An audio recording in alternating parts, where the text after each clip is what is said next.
Mrs. Teresa Almeida, trustees of Manovikas school, teachers, parents, and my dear children.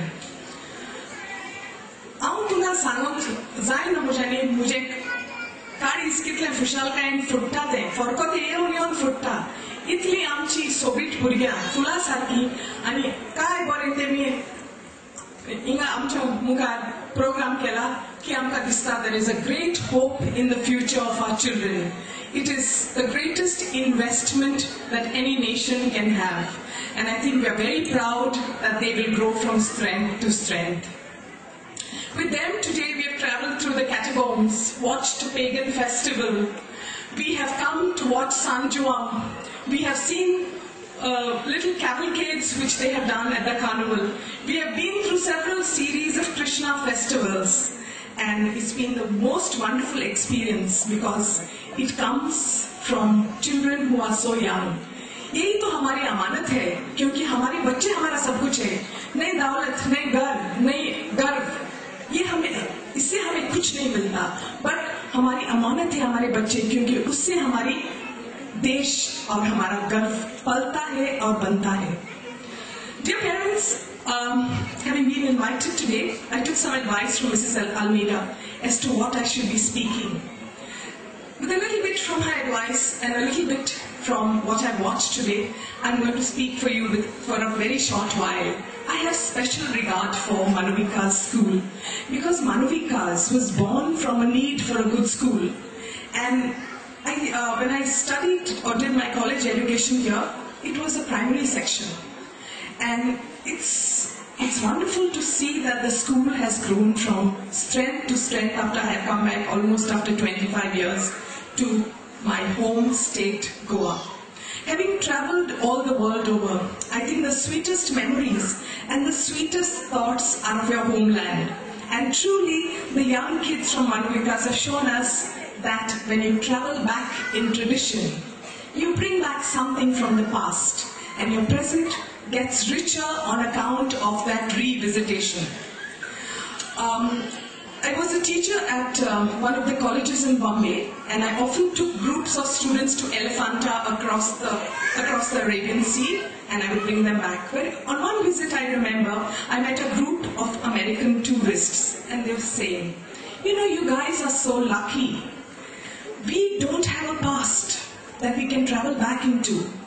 But India is such a beautiful country because you live in the past, you live with the past, and you live in the present, but any time you want, you can travel to Ajanta or Ellora or into your own cultural heritage, which we have seen today, and you can bring it back into the present. So it's a place where time collapses, and I think our country is all the more richer for it.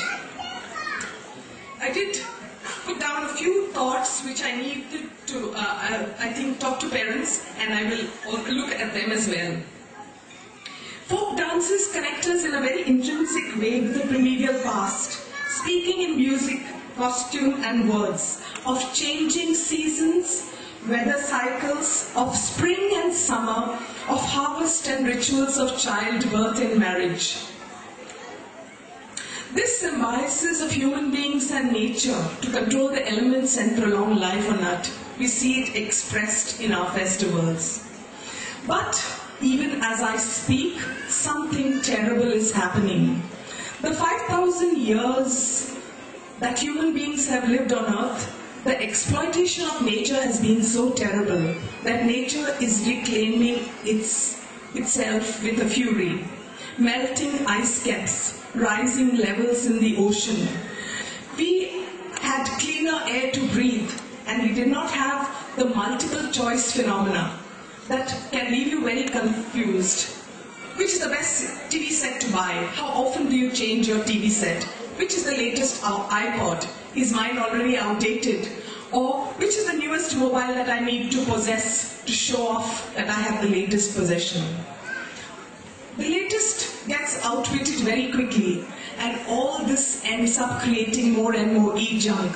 It's something that we have to live it. Remember that this is our universe. If Amitabh Bachchan can put off his lights, or if Sushmita Sen can pass off a phone to somebody else without making a junk of it, you too can exercise a little consciousness towards our Earth, our universe.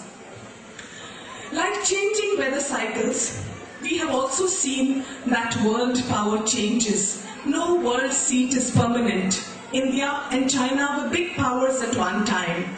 Then the world power shifted to Southern Europe. After that, Britain became a powerful country in the later phase of colonialism. After World War I, the seat of world power shifted to America. And now, in the 21st century, we find that India and China may again be superpowers. It is heartening to see that the population of both our countries, India and China, is all black-haired. Not like us, they're all under 30. A maximum percentage of our populations are under 30. So this is my message for you young people.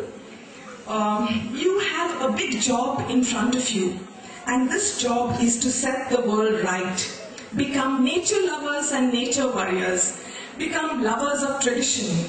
But lovers of tradition is in a sense that you reinvent tradition and take it forward. Don't let tradition stultify you. Become philosophers who give us human reflections and ease the blight of the world. We've had centuries of industrial progress where people have moved from home production to the factory. We have had century of the working class. This is going to be the century of the capital. We need to equip our young people with the power of good. And in that I mean we have to pass on a value system to our young children. If I am anything today, I owe it to my parents, my mother and father. In fact, when I was very young, my father was not educated. He always ran away from school, so he never had formal education. But when I was young, he told me, "Bhai, tu dotor jao." And I turned around and told him, "Bhai, maka rogot bole nisana dotor jao chino." But that was the thought at the back of my mind. And when I got my PhD degree, I remembered him with a little tear in my eye. Dear parents, I hope your children grow up to remember you in a similar way. It's the greatest reward any parent can have. Dear parents, teach your children the power of no. I see a lot of young parents saying yes to everything that children say. Yes and no are both value-loaded words, and we need both of them to make a full human being. No does not mean negation, or failure doesn't mean damnation. These also have their values. They create a stasis, a space, a pause in our lives, whereby we begin to reflect why things have happened like this. What has happened? Is it good? What was my role in it? What was not my role in it?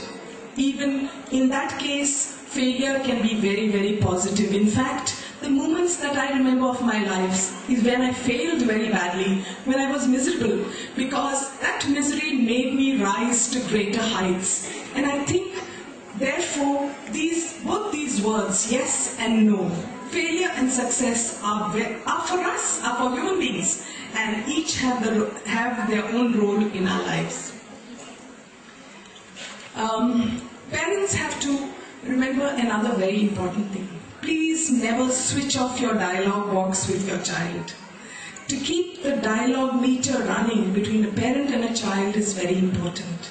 It can mean a lot to a child when he or she grows up. And remember, parental counsel, nicely told, always comes back to you in your bitter moments, in your moments when you are low. And they have a great amount of adrenaline which can get you back to where you want to be. The other thing is, for young people, dear children, I've seen your wonderful performance, and I think I have no words for the potential that you are oozing and which will give you a great future. When I think of young people, I often think of Kalpana, an astronaut from our country. You know, she lived in a state like Bihar. If you want to know misery, if you want to know, disenchantment, it's Bihar. She would lie down and watch the stars in the sky and says, I'm going to travel there sometime. Kalpana, the reach the stars. But there was a tragic accident, as you know. I will not go into that, but all you little boys and girls, you have to promise me you're going to be little Kalpanas. You're going to see that sky in your village, in your home, or from your flat, and say, this is the ultimate limit for me.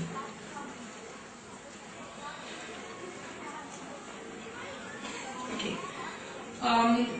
Again, very often I have reflections on things like exams, because I run a school called Shakti Kids. I often have reflections on exams, on this chase for marks, and I find that there is some amount of futility in both of them. So we have to find ways in which we try to get our children to achieve perfection without that tension, without the pressure, which sometimes doesn't yield the necessary results. Try and develop in your child, in your children, the pursuit of excellence. Ask them to develop long-term goals, which I'm sure kids who are here today would have already imbibed some of that from your school. I may be just repeating what is already said in school. But teach your child the pursuit of long-term excellence. It has results which may even surprise you. This approach will help develop a hierarchy of individuals who will fit into a world order. Much as each one of us is unique, each one of us needs a space to grow. So our education process should be tailor-made to each child. We can't have a defining order for all children, because some are unique, but some other children tend to be even more so. I'll give you a small example from the life of Jung, a psychologist. Jung once worked with a child who had a mental disorder. She was not a child, she was a teenager who was very talented and worked with clay, but was suffering from manic depression because she had lost 3 of her siblings. He works with this child for a long time. Sometimes the results are not there, but he continues to work. And eventually, this young woman, when she grows up, becomes a Montessori teacher. So, Jung's experience with this young girl shows us that, each one of us is made differently, and there are moments when we experience a high and a low.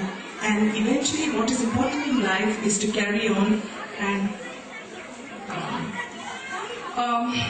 working with small children at Shakti Kids, I realize that the greatest reward a teacher can have is to see those children who are at the back of the class slowly beginning to register response. That's the time that you get your adrenaline. That's the time that you get your high. In fact, that must be the same experience for many of the teachers at Manovikas, because when you bring up the rear, the experience or the pleasure that you get is totally of a very different order. Okay, young children, it's my last page and we've almost come to the end of what I have to say. We have to make Goa a shining star in the firmament of India. We have it all. We have a highly educated middle class, a very high level of education. We have such a beautiful state called, be it nature, be it our rivers, be it our seas, or be it the people themselves, the smiling people of Goa. But we have to make this Goa of us a shining star in the educational firmament of India and the world.